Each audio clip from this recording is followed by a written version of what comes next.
City ముస్లిం committee అధ్యక్షుడిగా అరీఫుల్లా ఖాన్ నియమితులయ్యారు. స్థానిక విఎల్పురం మార్గాన్ ఎస్టేట్స్ లో ఉన్న ఎంపీ కార్యాలయం ఆవరణలో ముస్లింల ఆత్మీయ సమ్మేళనం సిటీ ముస్లిం కమిటీ అధ్యక్షుడిగా అరీఫుల్లా ఖాన్ ప్రమాణ స్వీకారోత్సవ కార్యక్రమం శనివారం మార్గాన్ ఎస్టేట్స్ లో ఘనంగా జరిగింది. ఈ కార్యక్రమానికి ముఖ్య అతిథిగా రాజమండ్రి ఎంపీ మార్గాని భరత్రాం హాజరయ్యారు. ఈ సందర్భంగా ఆయన మాట్లాడుతూ ముఖ్యమంత్రి వైఎస్ జగన్మోహన్ రెడ్డి ముస్లింల సంక్షేమమే లక్ష్యంగా పాలన సాగిస్తూ ఉన్నారని, ఆయన స్ఫూర్తితో తాము ముందుకు సాగుతూ నగరంలో ముస్లింలకు అన్ని రంగాల్లో ప్రాధాన్యత కల్పిస్తూ అభివృద్ధి పథంలో తీసుకుని వెళ్తున్నామని మార్గాని భరత్రాం అన్నారు. ఎంపీగా నగరాన్ని అన్ని విధాలుగా అభివృద్ధి చేశారని, ఇప్పుడు జగన్ ఆశీర్వాదంతో ఎమ్మెల్యేగా పోటీ చేస్తున్నారన్నారు. బండి వ్యాపారులు, బ్లేడ్ బ్యాచ్లు, రౌడీయిజం చేసే వారికి టికెట్లు కేటాయించడం దారుణమని వ్యాఖ్యానించారు. నగరంలో సుమారు 18,000 ముస్లింల ఓట్లు ఉన్నాయని, వారెవరూ అటువంటి నాయకులకు ఓట్లు వేసే అవకాశం ఉండదన్నారు. నగరాన్ని అభివృద్ధి పథంలో నడిపిస్తున్న తనకు సహకరించాలని విజ్ఞప్తి చేశారు. ముస్లింలకు రాజకీయంగా ప్రాధాన్యత కల్పిస్తున్నామని, నామినేటెడ్ పోస్టుల్లో కూడా అధికంగా అవకాశం కల్పించడానికి కృషి చేస్తున్నామని వెల్లడించారు. కాంగ్రెస్ పార్టీ నుంచి కూడా ఉన్న వ్యక్తులు, అలాగే ఇప్పుడు నేను తూర్పుగోదావరి జిల్లా మైనార్టీ సెల్ అధ్యక్షులుగా, అలాగే వక్ఫ్ బోర్డు ఉపాధ్యక్షులుగా, నిడదవోలుపట్నంలో మున్సిపల్ కౌన్సిలర్గా, ఒక సీనియర్ మున్సిపల్ కౌన్సిలర్గా వరుసగా అక్కడ 4 సార్లు గెలిచాను. నేను ఆ విధంగా రాజకీయాల్లో కొనసాగుతున్నాం. ఇక్కడ సంతోషకరంగా నేను చెప్పాల్సిన విషయం ఒకటి ఉందండి. ఈరోజు ఈ కార్యక్రమాన్ని నిర్వహించడం ద్వారా మా తమ్ముడు ఖాన్ గారు నన్ను కూడా ఇక్కడికి ఆహ్వానించడం అనేది చాలా సంతోషించదగ్గ విషయం.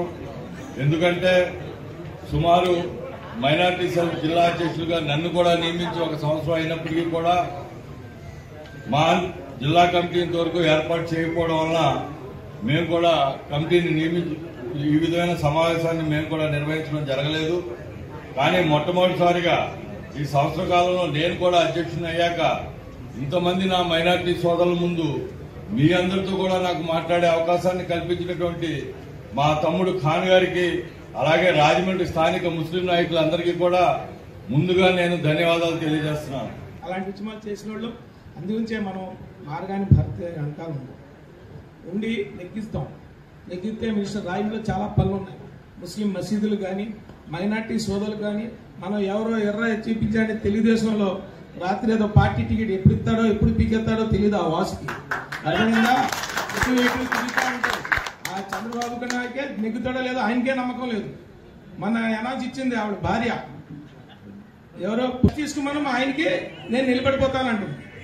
అంటే అలా ఉంటుంది వాళ్ళ రాజకీయం. ఇంట్లోనే రాజకీయాలు వాళ్ళకి మన బద్ధశత్రువు బీజేపీ, అలాగే పవన్ కళ్యాణ్ పార్టీ, ఇవన్నీ పనికిరాని పార్టీలు. ఎప్పుడు విడిపోతారో తెలియదు, ఎప్పుడు ఉంటారో కూడా తెలియదు. అందుగురించి మన ఐక్యమత్యంతో అల్లా దయ వల్ల మనకు మంచి నాయకుడు ఇచ్చాడు కాబట్టి మార్గాని భరత్ ఆయనకి నెగ్గించుకుందాం. మినిస్టర్ అవుతాడు, అన్ని పనులు చేయిస్తాం.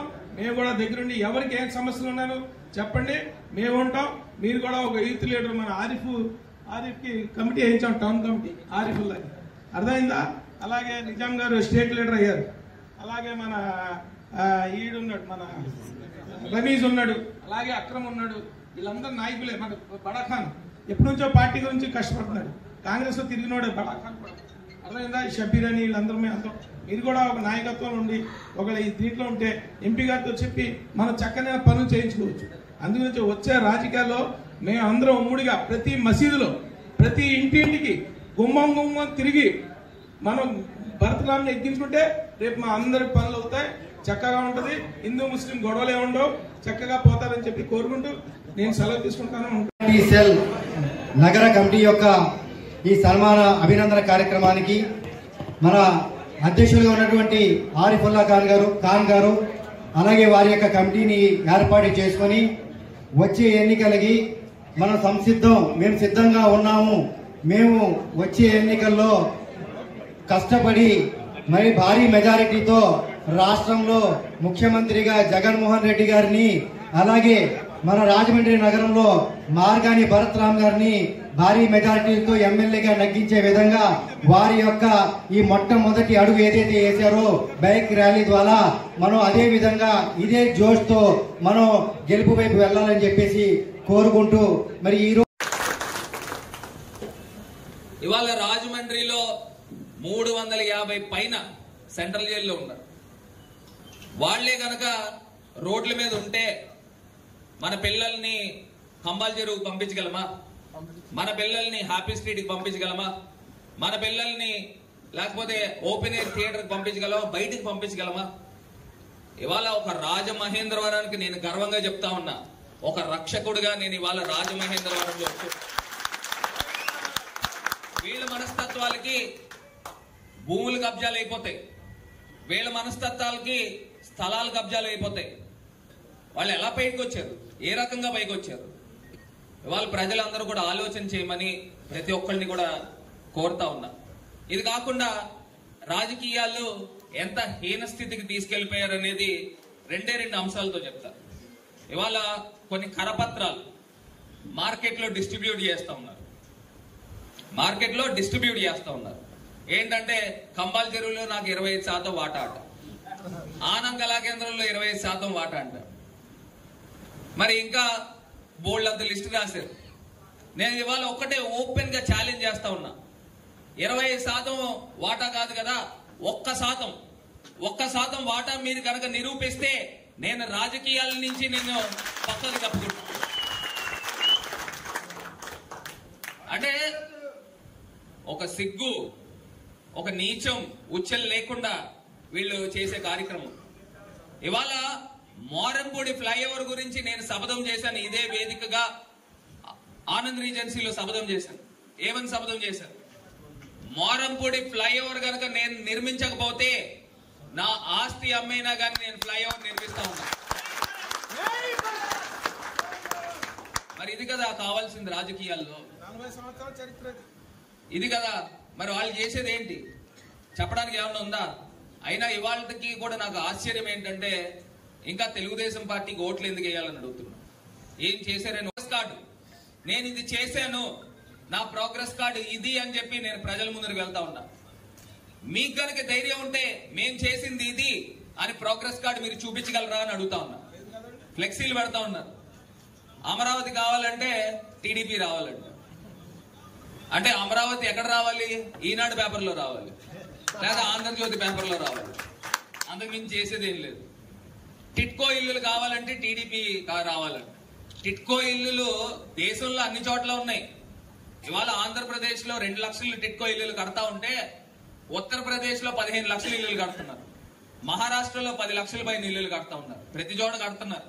కానీ ఈ ప్రబుద్ధుడు చంద్రబాబు నాయుడు గారు చేసిన కార్యక్రమం ఏంటంటే ఈ టిట్కో ఇల్లులకి సంబంధించి ఫుట్టింగ్లు వేసాడు, పిల్లర్లు కట్టాడు, అక్కడక్కడ కొన్ని చోట్ల స్లాబ్లు వేసాడు. వేసిన తర్వాత రాష్ట్ర ఖజానాలో మిగిల్చిన డబ్బు ఎంత తెలుసా అండి? కేవలం 100 కోట్ల రూపాయలు. 100 కోట్ల రూపాయలు. మరి ఈ 2 లక్షల ఇల్లు ఎక్కడి నుంచి కట్టాలి? మొత్తం ఖజానానంతా ఊడ్చేసి ఇవాళ జగన్మోహన్ రెడ్డి గారు అప్పు చేస్తున్నారా, లేదా ఇవాళ జగన్మోహన్ రెడ్డి గారు సంపద సృష్టిస్తున్నారా, ఇవన్నీ కూడా కట్టుకుంటూ వెళ్తా ఉన్నాం. ఇది వాస్తవాలు. ఏదో టిట్కో ఇల్లులు అంటే చంద్రబాబు ఇల్లులు అని అనుకుంటారు, కాదు. ఇది ప్రధాన మంత్రి ఆవాస్ యోజన నుంచి వచ్చిన ఇల్లులు దేశం అంతా కడతా ఉన్నారు. ఇది కాకుండా ఈ మధ్యకాలంలో ఇంకొక నీచమైన స్టెప్ ఏం వేశారనంటే వేటూ న్యూస్ ఉన్నారా? వేటూ న్యూస్ రిపోర్టర్ గారు ఉన్నారా? ఎక్కడున్నారు? వేటూ న్యూస్ దాంట్లో వీళ్ళు క్రాప్ చేసి టైప్ చేసి నేనంట బీజేపీలోకి వెళ్ళిపోతున్నానంట, నేనంట బీజేపీ ఎంపీ అభ్యర్థి కింద నన్ను ప్రకటిస్తున్నారంట, 2 రోజుల్లో ఢిల్లీ ప్రయాణం చేస్తున్నాడు. అంటే ఒక నెగటివ్ క్యాంపెయినింగ్ అన్నమాట. ఈ నెగటివ్ క్యాంపెయినింగ్ చేసి ఏదో నా పునాదులు కదిలిద్దామని అనుకుంటున్నారేమో. ఎక్కడే పుట్టాను, ఇక్కడే పెరిగాను, 30 సంవత్సరాల పాటు. నీకు దమ్ము ధైర్యం ఉంటే కదిపి చూడు, టచ్ చేసి చూడు. అదే చెప్తా ఉన్నా. ఒప్పుకోదే మనం ఎందుకు ఓటేయాలన్నా? ఎందుకు ఓటేయాల? ఇవాళ బ్లేడ్ బ్యాచ్లు పెంచేవాళ్ళు ఎవరు? నేను పెంచుతానా? ఇవాళ బ్లేడ్ బ్యాచ్లు పెంచేవాళ్ళు రాజకీయాల్లో ఉంటా ఉన్నారు. చాలా బాధాకరం. ఎంత బాధాకరం అంటే బాధాకరం. ఇవాళ రాజమహేంద్రవరం అభివృద్ధి చెందిందా? ఒప్పుకుంటారా? రాజమహేంద్రవరం అభివృద్ధి చెందిందా?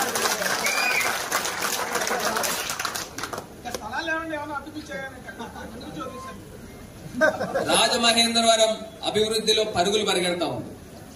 ఇవాళ నేను ఒక్కటే అంశం చెప్తా ఉన్నా. మేయర్లుగా 15 సంవత్సరాలు తెలుగుదేశం పార్టీ చేశారు.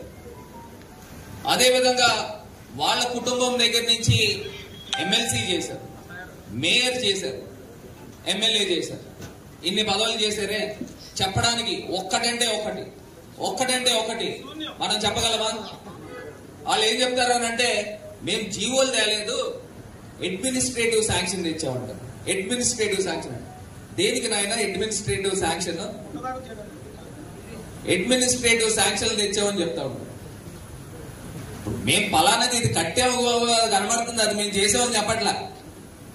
మేము జీవో కాదు, ఈ కాగితం కాదు, ఇంకో కాగితం తెచ్చామని చెప్తున్నాం. అంటే ఈ రకమైన పరిస్థితులు 3 సార్లు పదవులు చేసిన వాళ్ళు అడ్మినిస్ట్రేటివ్ శాంక్షన్ పదాలు చెప్తున్నారు అని అంటే ఎంత శోచనీయమో ప్రజలు ఆలోచన చేయాలి. మన కుటుంబ సభ్యుడు రాజమహేంద్రవరం నగరానికి కాబోయే శాసనసభ్యులు మార్గాని భరతరామ్ గారికి ఉర్రు తొలగించే నాయకుల ఉపన్యాసాలు, కిర్రెక్కించే కార్యకర్తల కరతాళ ధ్వనులు చూస్తుంటే ఒక్క విషయం అర్థమవుతుంది. రాజన్న బిడ్డ రెండోసారి రాష్ట్ర ముఖ్యమంత్రిగా పట్టాభిషేకం చేయడానికి రాజబాట వేసే మొట్టమొదటి నియోజకవర్గం రాజమహేంద్రవరం నియోజకవర్గం అని చెప్పి